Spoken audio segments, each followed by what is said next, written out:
I grew up with a lot of social anxiety. My first day of kindergarten, my mom literally had to get all the teachers gathered around our van to get me out of the car. I was screaming and kicking and punching teachers in the arm, just begging them to let me go. And as they were dragging me into the school, I was screaming, "Mom, don't you love me? Why are you doing this to me? Mom, don't let me go." It was a very traumatic experience for me. That manifested into my fat teenage years where I did nothing but eat Cheetos and play around on MySpace and the early versions of YouTube. Which is a double-edged sword because now everything has ads, including this video, so I'm a corporate fucking whore. Woo! I didn't have any friends. I didn't desire any friendships. I thought that everything was futile anyway, because your friends are really just your future enemies. That's all they are. That's all they're ever gonna boil down to 99% of the time. My dad always used to tell me that if you had one good friend in your life, then you're doing all right.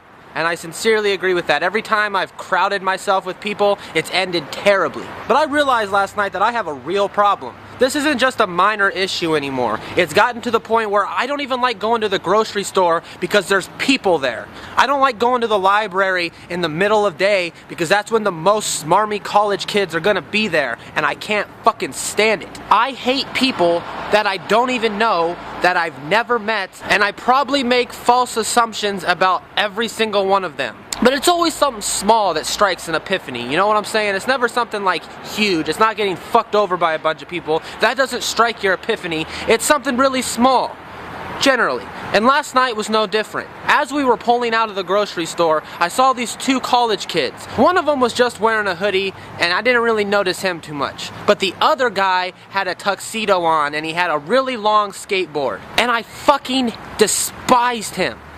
I looked at him in the face and I knew I'd never talked to this human in my life, but I fucking knew I hated him. Like, look at me, I'm so unconventional. I'm gonna do a couple kickflips before we go get some chips. Look at my scruff. Look at my curly blonde hair. It's unconventional because I'm wearing a tuxedo. I could fall on the ground, but I don't care. Mom will buy me a new one. You know, let's not even go to the grocery store. Let's get in my $100,000 Range Rover and go back home to my 55-inch plasma TV. Thanks, Mom. You know, Christmas is coming up and I'd really like a 62-inch one. Meanwhile, at the same time, he's talking about how hard his fucking life is. I looked at this individual as a manifestation of everything about the world that I hate, which is okay if it was a one-time occurrence, but it's not. It happens every time I go somewhere. I see somebody doing something that is a complete front to my sensibilities. And like I have the fucking answers. Is it jealousy? I don't think it is, because I don't desire any of these things. I don't desire the mentality to want those things. What is it? The only thing I think that I could be jealous about is the fact that some people can just go into a social situation and it's not a big deal for them. Like a fucking chameleon, they can blend in and just be part of the group no matter where they're at. I can't do that shit. I sit there awkwardly. I say really stupid fucking things. I feel like there's no real place for me on Earth. When I was a kid, I used to actually think that I was an alien.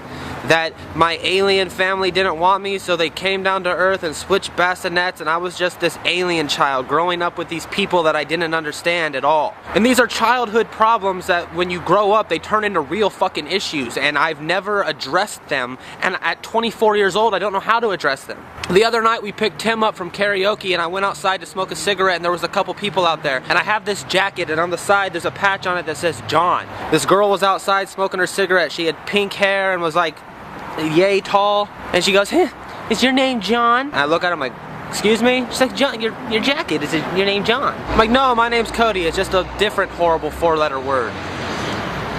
Crickets. Why the fuck did I say that? Couldn't I just said, "No, my name's Cody, I got this jacket at a thrift store, you know, no big deal."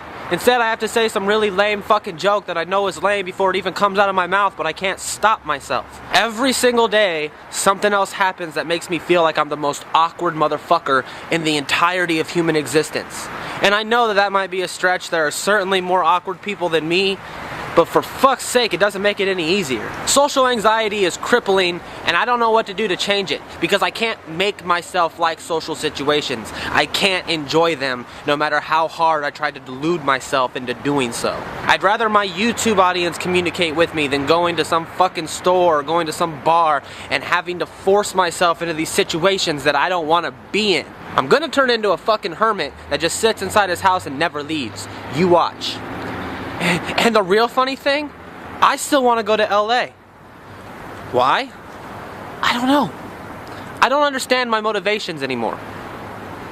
Yay! Have a good day.